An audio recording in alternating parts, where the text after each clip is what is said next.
Toward erythrocyte. सो erythrocyte से जाने से पहले हमें थोड़ा सा स्टेनिंग का पता होना चाहिए।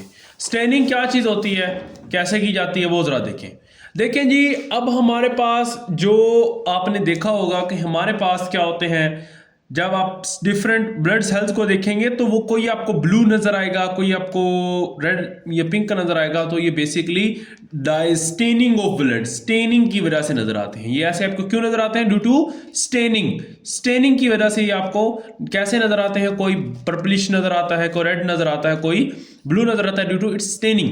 स्टेनिंग में आपके पास दो तरह की स्टेनिंग है, एक होती है बेसिक डाई और एक होती है एसिडिक डाई। अच्छा, आपका वो ब्लड सेल्स, अब हम स्टेनिंग ऑफ ब्लड में देखेंगे वो ब्लड सेल्स जो बेसिक डाइज से स्टेन होंगे उनको हम कहेंगे क्या चीज? बेसोफिलिक। और एसिडिक डाई से स्टेन होंगे उसको हम कहेंगे क्या चीज? एसिडोफिलिक या यूसिनोफिलिक। ठीक है जी। जो हमारे बेसिक डाई से स्टेन होंगे उसको कहेंगे बेसोफिलिक, और जो एसिडिक डाई से स्टेन होंगे उसको कहेंगे एसिडोफिलिक या यूसिनोफिलिक। और अब हमारे पास जो बेसिक डाइज होंगे उसका कलर हमें वो क्या चीज होगी? वो मिथाइलिन ब्लू है। जो मिथाइलिन ब्लू है वो एक तरह का बेसिक डाई है, और जो यूसिन है वो हमारे पास एसिड डाई है। ठीक है जी। अब डाई मिक्सचर यूज, अब हमारे पास कौन कौन से डाइज हैं जो हम इसकी क्या करने के लिए, स्मेयर करने के लिए, स्टेनिंग डाइज को स्मेयर बनाने के लिए यूज करते हैं। कौन कौन से मिक्सचर हैं जो हम स्मेयर बनाने के लिए इस्तेमाल करते हैं? वो एक राइट स्टेनिंग है, जेमसी स्टेनिंग है, लेशमैन स्टेनिंग है। तो ये हमारे पास कॉमन टाइप्स ऑफ क्या कह सकते हैं कि ये स्मेयर्स हैं जो डाइज में इस्तेमाल होते हैं। लेकिन उन सब में से कॉमनली यूज जो होता है वो राइट स्टेनिंग होता है। राइट स्टेनिंग सबसे कॉमनली यूज हमारे पास राइट स्टेनिंग होता है। तो रिजल्ट ऑफ स्टेनिंग अगर हमने कर ली तो हमें क्या मिलेगा? स्टेनिंग अगर हमने कर ली तो हमें क्या मिलेगा? अब एक स्टेनिंग, या तो हमारे पास जो स्टेनिंग हो सकती है या तो वो एसिडिक स्टेनिंग हो सकती है, नंबर 2 या तो बेसिक स्टेनिंग हो सकती है, या नंबर 3 दोनों तरह की स्टेनिंग हो सकती है। अगर कोई ऐसे एलिमेंट्स हैं जिन्होंने एसिडिक स्टेनिंग को कैप्चर किया, एसिडिक स्टेन को कैच किया, तो वो होंगे एसिडोफिलिया। क्योंकि जिन्होंने जो स्टेन एसिडिक डाई से हो गए, जो एसिडिक डाई से स्टेन हो गए, वो कहलाएंगे एसिडोफिलिया या फिर एसिडोफिलिक। इसकी प्रॉपर्टी होगी एसिडोफिलिया, वो होंगे एसिडोफिलिक या यूसिनोफिलिक। और उसके बाद जो बेसिक स्टेन को पकड़ेंगे, बेसिक स्टेन से स्टेन हो जाएंगे, तो वो होंगे बेसोफिलिक, या उनकी प्रॉपर्टी होगी बेसोफिलिया। अच्छा, उसके बाद इनकी एफिनिटी किसके लिए होगी? योसिन के लिए। योसिन के लिए ये योसिन से स्टेन हो जाएंगे। जबकि बेसोफिलिक किससे स्टेन होंगे? मिथाइलिन ब्लू से होंगे जी, मिथाइलिन ब्लू से। तो अब जो योसिन है उनका अगर आप कलर देखोगे तो वो पिंकिश नजर आएगा, पिंकिश रेडिश या ऑरेंज शेप का नजर आएगा। जबकि बेसिक स्टेन जो है वो आपको पर्पलिश ब्लू कलर का नजर आएगा। और न्यूट्रोफिल जो होगा वो योसिनफिल को भी से भी स्टेन हो सकता है, मिथाइलिन ब्लू से भी स्टेन होगा। तो दोनों से स्टेन होगा तो मतलब न्यूट्रल रहेगा, न्यूट्रोफिलिक। तो इसका जो स्टेन होगा वो पिंकिश पर्पल कलर होगा। ठीक है जी। आपके जो ब्लड में हमने पढ़े योसिनोफिल्स किसकी टाइप है जी? व्हाइट ब्लड सेल्स की योसिनोफिल। तो मतलब वो क्या हुए? वो हुए हमारे एसिडिक डाइस से अट्रैक्ट हुए। उनकी डाई कौन सी है? उन्होंने एसिडिक डाई को पकड़ा। That's why eosinophils are acidophilia. वो एसिनोफिल्स जो हैं वो एसिडिक डाइज को अपने अंदर एब्जॉर्ब करते हैं। और बेसोफिल जो है हमारे पास, वो क्या करते हैं? वो बेसिक डाई को पकड़ते हैं। दैट्स वाई बेसोफिलिक जो है, बेसोफिल्स जो है वो बेसोफिलिया उनकी प्रॉपर्टी बेसोफिलिया होती है और वो बेसोफिलिक होते हैं। नेक्स्ट न्यूट्रोफिलिया आपको नजर आ जाएंगे न्यूट्रोफिल्स। तो ये हमारे न्यूट्रोफिल्स हैं। ये तीनों टाइप्स हैं किसकी? हमारी, तो ये हमारी किसकी टाइप्स हैं? ये हमारी टाइप्स हैं व्हाइट ब्लड सेल्स की। राइट। सो नेक्स्ट जो है वो हमारे पास, अब हम डिटेल से डिस्कस करेंगे किसको, हमारे फॉर्म्ड एलिमेंट्स को। और उनमें से जो फॉर्म्ड एलिमेंट्स है वो है इरिथ्रोसाइट्स, आरबीसीज, डब्ल्यूबीसीज और प्लेटलेट्स। लेकिन आज हम जिसको डिस्कस करेंगे वो होगा आरबीसीज या इरिथ्रोसाइट्स। इरिथ्रोसाइट्स हमारे नंबर में बहुत ज़्यादा होते हैं, ये मतलब कह सकते हैं कि सबसे ज़्यादा जो हमारे पास बॉडी में बहुत ज़्यादा सेल्स होते हैं। तो हमारी ओवरऑल पूरी बॉडी में से सबसे ज़्यादा सेल जो है वो है इरिथ्रोसाइट्स। और जब वो मैच्योर, अगर आप जब मैच्योर हो जाता है रेड ब्लड सेल्स, तो वो किस तरह का होता है, सर्कुलर होता है, बाई कनकेव शेप। देखें ये इधर से भी कनकेव है, इधर से भी कनकेव है, तो बाई कनकेव्ड शेप होता है कुछ इस तरीके से, बाई कनकेव्ड शेप होता है। तो उसके बाद इसके पास जो इसका अगर आप डायमेंशन देखोगे तो ये इसकी लेंथ जो है वो 7.5 माइक्रोमीटर इसका क्या होगा, इसका डायमीटर होगा। और इसकी जो विड्थ होगी वो 2.5 माइक्रोमीटर होगी। और जो इसका सेंटर से, क्योंकि ये बाइकनकेव है तो सेंटर इसकी लार्ज होगी और सेंटर में से ये क्या होगा, थिन होगा। इसके जैसे आपके पास कनकेव लेंस होता है, बाइकनकेव लेंस होता है, तो वैसे ही लेंस की तरह ये सेंटर से क्या होगा, थिन होगा और साइड से क्या होगा, थिक होगा। तो इसलिए ये आपको किस तरह का नज़र आएगा, बाइकनकेव नज़र आएगा। सो नेक्स्ट जो है इसकी डायमेंशन मैंने बता दी कि इसका डायमीटर 7.5 होगा। इसकी जो विड्थ होगी, इसकी जो थिकनेस होगी वो 2.5 होगी एजेस से, लेकिन सेंटर में से 1 माइक्रोमीटर होगा। उसकी जो कलर बॉडी है, मतलब ये अगर आप इसको पिंकिश कलर का आपको तकरीबन नज़र आएगा। तो अब जैसे देखें, जैसे हमारे पास रेड ब्लड सेल्स बनते हैं तो इसको कहते हैं एरिथ्रोपोइसिस। एरिथ्रोपोइसिस में क्या होता है कि हमारे पास रेड ब्लड सेल्स बनते हैं, ठीक है जी। उसके बाद हमारे पास पहले क्या बनता है, पहले ही बोन मेरो में प्रोसेस होता है। तो ब्लड हमारे सेल्स जो होते हैं बोन मेरो में बनते हैं, मेरो से बन के वो किधर आ जाते हैं, ब्लड में। ये हमें पता है कि भाई ब्लड एरिथ्रोपोइसिस हम सब ने पढ़ी है कि भाई वो बोन मेरो से हमारा ब्लड जब बनता है तो वो आ जाता है ब्लड में। तो जैसे ही ब्लड में वो आएगा तो बोन मेरो से जब वो बनेगा तब वो एक मैच्योर तब वो एक नॉर्मल सेल की तरह बिहेव करेगा, तब वो एक नॉर्मल सेल की तरह बिहेव करेगा। मतलब उसके पास माइटोकॉन्ड्रिया होगा, उसके पास न्यूक्लियस होगा, उसके पास ऑर्गेनेलीज होंगी, ऑर्गेनेलीज में माइटोकॉन्ड्रिया होगा, उसके पास राइबोसोम्स होंगे, उसके पास क्या होगा, अदर जितने भी rough endoplasmic smooth endoplasmic reticulum और सब ऑर्गेनेली उसके पास होंगे।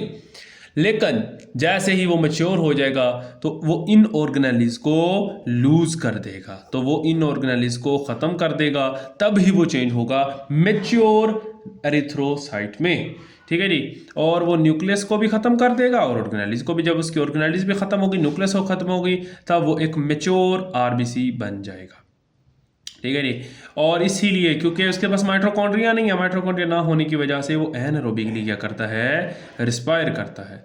तो इसके बाद जो आयरन है, तो आयरन उसके पास जो आयरन कंटेनिंग, इसके पास एक आयरन कंटेनिंग हीमोग्लोबिन भी होता है। इसके पास एक हीमोग्लोबिन होता है जिसके अंदर आयरन पड़ा होता है। अच्छा, ये हीमोग्लोबिन का काम है ऑक्सीजन के साथ कंबाइन करेगा तो ऑक्सी हीमोग्लोबिन होगा और कार्बी माइनो हीमोग्लोबिन होगा जब वो कार्बन मोनोऑक्साइड से साथ कंबाइन करेगा। तो इसका बेसिक पर्पस होता है गैस की ट्रांसपोर्ट करने में, और किसका, हीमोग्लोबिन का। और इसकी रेडिश कलर हमें देता है। उसके बाद अब हम बाइकनकेव होने का इसका क्या फ़ायदा होता है। बाइकनकेव होने का फ़ायदा इसका ये होता है कि भाई ये क्या कर जाता है, ये ईजीली स्ट्रेच हो जाता है, इजीली कंबाइन कर जाता है। क्योंकि इसका जो बाइकनकेव होने से क्या होता है कि इसका 90% हिस्सा जो होता है, वो हमें पता है कि 90% हिस्सा जो है वो इसके अंदर क्या भरा हुआ है, एचबी भरा हुआ है। तो एचबी जो होता है वो इससे क्या होता है कि इसके साथ कम्बिनेशन में भी आसानी देता है। बाइकनकेव शेप की वजह से ज़्यादा एक्सपोज होता है, ज़्यादा ऑक्सीजन के साथ कंबाइन करता है, और ये स्क्वीज होने में भी इसको हेल्प करता है बाइकनकेव शेप, ठीक है जी। इसी वजह से ये बारीक कैपिलरीज में से भी पास कर जाता है। अब इसका देखें जी 7.5 माइक्रोमीटर जो है विड्थ है, डायमीटर है। तो आपकी अगर कैपिलरी 7 माइक्रोमीटर भी होगी तो उसमें से भी पास कर जाएगा। तो क्योंकि इसकी स्क्वीजिंग प्रॉपर्टी इसको अलाउ करेगी कि ये उसमें से भी पास कर जाए। सो नेक्स्ट जो है उसके बाद सेल मेम्ब्रेन। अब उसकी जो सेल मेम्ब्रेन होती है ना, ये स्पेशल टाइप की होती है। तो इसकी जो सेल मेम्ब्रेन होती है वो इलास्टिक होती है, ताकि वो क्या कर सके, हर नैरो जगह से पास कर सके। फॉर एग्जांपल कैपिलरीज वगैरह जो आनी है छोटी सी, तो उसमें से पास कर सके। दूसरी जो इसकी प्रॉपर्टी अडहेयर, ताकि ये अडहेयर ना कर जाए किसी एक एंडोथीलियम से। एंडोथीलियम क्या होता है, हमारा inner most layer of capillaries और या फिर वेन्स या फिर आर्टरीज, क्योंकि कैपिलरीज में एक ही सिर्फ एंडोथीलियम ही होती है, तो इसलिए ये उस एंडोथीलियम से ही अटैच ना हो जाए। तो उसको बचाने के लिए उसकी सेल मेम्ब्रेन होती है, उसको स्पेशलाइज्ड प्रॉपर्टी दी जाती है। एंटीजेनिक प्रॉपर्टी, उसके पास क्या होता है, एंटीजन होता है। For example A blood group है तो उसके पास एंटीजन ए होगा, बी ब्लड ग्रुप है तो उसके पास एंटीजन बी होगा। तो एंटीजेनिक प्रॉपर्टी इसको स्पेसिफाई करती है स्पेसिफिक ब्लड ग्रुप के लिए।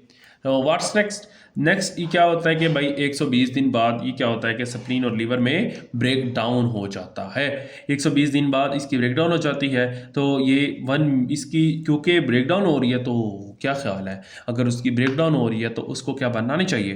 तो इसीलिए वो इसकी जो स्पीड बनने की स्पीड है वो 1 मिलियन रेड ब्लड सेल्स बनते हैं पर सेकंड के हिसाब से। तो इसकी ये बनने की स्पीड है, हर सेकंड आपके 2 मिलियन रेड ब्लड सेल्स बन रहे हैं अगर आपका नॉर्मल ब्लड है।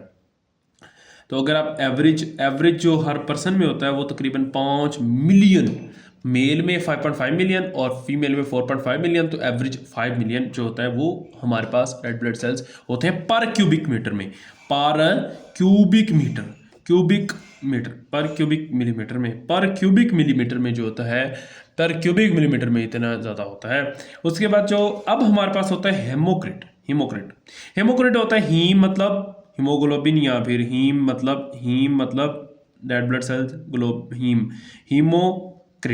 क्रिट होता है। हीमोक्रिट होता है एचसीटी क्या होता है, एचसीटी ये होता है कि उसके अंदर पूरे ब्लड के अंदर आरबीसी कितना है, पूरे वॉल्यूम 1 लीटर अगर ब्लड है तो उसके अंदर 100 ml, अगर आपके पास 100 ml ब्लड है तो उसके अंदर 45 ml जो होगा वो आपके पास क्या होगा, रेड ब्लड सेल्स होगा। 45 ml क्या होगा जी, रेड ब्लड सेल्स होगा।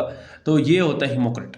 तो टोटल ब्लड में आरबीसी का कितना वॉल्यूम है उसको कहते हैं हेमोक्रिट या एचसीटी। तो एचसीटी नॉर्मल होता है 45%, मतलब टोटल ब्लड का 45% जो होगा वो रेड ब्लड सेल हो गए। और अगर 45% से लेस हीमोक्रिट आ गया तो इसका मतलब होगा एनीमिया। व्हाट इज एनीमिया, ये भी अभी हम डिस्कस करेंगे नेक्स्ट चीज में। बस ये लास्ट टॉपिक है हमारा आज के लिए। तो ये हमारे पास रेड ब्लड सेल्स के बारे में कुछ स्पेसिफिक चीज़ें हैं। देखें जी, हमारे पास है रेटिकुलोसाइट्स। अब हमारे पास रेटिकुलोसाइट्स जो होते हैं ना, ये बहुत इंपॉर्टेंट होते हैं। रेटिकुलोसाइट्स इतने इंपॉर्टेंट है कि इसके अगर आप इंपॉर्टेंस का पता लगाएं तो ये आपको ये बताते हैं कि आपकी रेड ब्लड सेल्स की प्रोडक्शन कितनी है। तो रेड ब्लड सेल्स की प्रोडक्शन का अंदाज़ा हम रेटिकुलोसाइट्स की प्रेजेंस से लगाते हैं। तो रेटिकुलोसाइट, जैसे हमने लास्ट टाइम क्या पढ़ा था, मिथाइलिन ब्लू। अब मिथाइलिन ब्लू क्या है, हमें अभी हमने पढ़ा कि ये बेसिक स्टेन है जो हमें बताता है कि कौन से बेजोफिलिक हैं, मतलब कौन से बेस के साथ अट्रैक्ट होते हैं, बेस के साथ अट्रैक्ट कौन से होने वाले हैं, तो उसको हम मिथाइलिन ब्लू से पता लगाते हैं। वैसा ही एक स्टेन है क्रिसाइल ब्लू। अब ये क्रिसाइल ब्लू जो है ये आपके पास एक स्पेसिफिकली ना एक स्टेन है जो हमें रेटिकुलोसाइट्स के बारे में इंफॉर्मेशन देता है, और रेटिकुलोसाइट्स हमें रेड ब्लड सेल्स के बारे में इंफॉर्मेशन देते हैं। और अब जो हमारे पास क्रिसाइल ब्लू हमारा ब्लूइश ग्रेन्यूल्स बना देता है। मतलब क्रिसाइल ब्लू की वजह से हमें कुछ ब्लूइश ग्रेन्यूल्स नजर आते हैं। जब हम ब्लड में क्रिसाइल ब्लू डालेंगे ना, वो स्टेन डालेंगे, तो हमें कुछ ब्लूइश से ग्रेन्यूल्स नजर आएंगे, ब्लूइश रेटिकुलोसाइट्स या फिर रेडिश ग्रेन्यूल्स नजर आएंगे। ब्लूइश रेटिकुलस या फिर ब्लूइश ग्रेन्यूल्स नजर आएंगे। इन ग्रेन्यूल्स का नाम होगा रेटिकुलोसाइट्स। अच्छा, रेटिकुलोसाइट्स, तो फिर रेटिकुलोसाइट्स क्यों कहा जाता है? रेटिकुलोसाइट्स क्योंकि वो हमें रेटिकुलोसाइट्स ड्यू टू राइबोसोम्स की वजह से नजर आते हैं। ये क्या रेटिकुलोसाइट्स और राइबोसोम्स का क्या ताल्लुक है?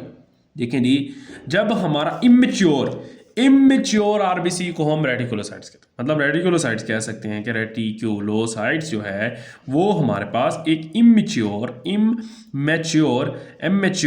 स्टेज है किसकी, आरबीसीज की। इमेच्योर स्टेज है आरबीसीज के बनने की, एरिथ्रोपोइसिस की। मतलब हम कह सकते हैं कि जो आपका रेड ब्लड सेल्स की प्रोडक्शन में एक इंटरमीडिएट बनता है, क्या चीज़, रेटिकुलोसाइट्स।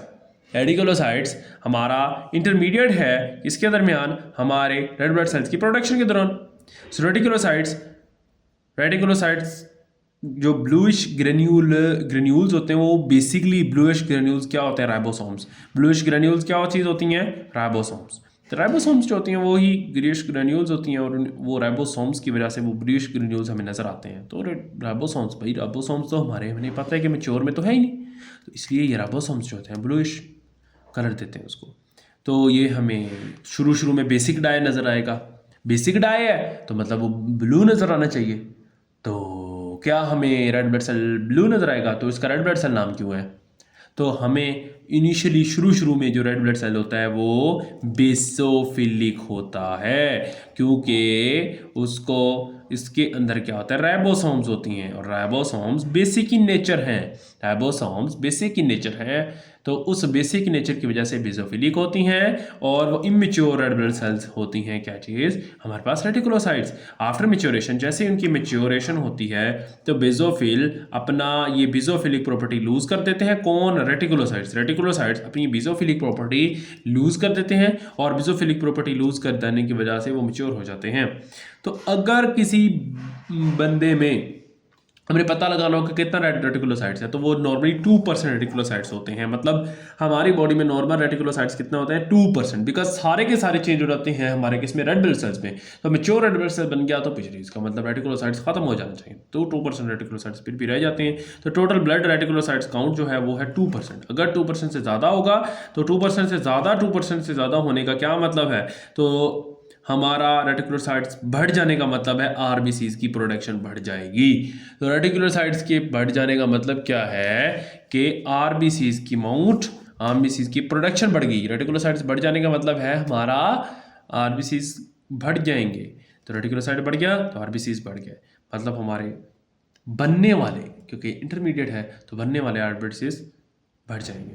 तो अब हमने एक अनीमिया पीछे पढ़ा था, एक हमने लास्ट अनीमिया पढ़ा था। अनीमिया बेसिकली हमारे पास चाहे आरबीसीज बढ़ जाए, चाहे हीमोग्लोबिन बढ़ जाए, हीमोग्लोबिन क्या है कि हमारे पास कम हो जाए, क्या चीज़, एरिथ्रोसाइट्स कम हो जाए, या फिर कम हो जाए क्या चीज़, हीमोग्लोबिन, या तो हीमोग्लोबिन कम हो जाए या फिर ऑक्सीजन कैरिंग कैपेसिटी कम हो जाए। तीनों कंडीशन की वजह से अनीमिया होगा। अनीमिया एरिथ्रोसाइट्स के डिक्रीज होने की वजह से, हीमोग्लोबिन के डिक्रीज हो जाने की वजह से, और ऑक्सीजन कैरिंग कैपेसिटी डिक्रीज हो जाने की वजह से, तीनों वजह से एनीमिया हो सकता है। लास्ट बट नॉट लीस्ट, इसके सिम्टम क्या होंगे, स्किन पेलर, जो स्किन होगी वो येलो या पेल हो जाएगी। उसके बाद शॉर्टनेस ऑफ ब्रेथ, सारी सी बात है, देखो जी ऑक्सीजन नहीं है तो शॉर्टनेस ऑफ ब्रेथ तो होगी। तो उसके बाद feeling tired and weak, obviously weak और टायर्ड भी होना चाहिए, क्योंकि आपके पास ऑक्सीजन नहीं मिल रही तो प्रॉपर एनर्जी प्रोडक्शन नहीं हो रही, आपकी बॉडी में एनर्जी प्रोडक्शन नहीं हो रही, मतलब एरोबिक रेस्पिरेशन जो है वो डिक्रीज होगी। एरोबिक रेस्पिरेशन डिक्रीज होगी तो ऑब्वियसली आपकी वीकनेस होगी।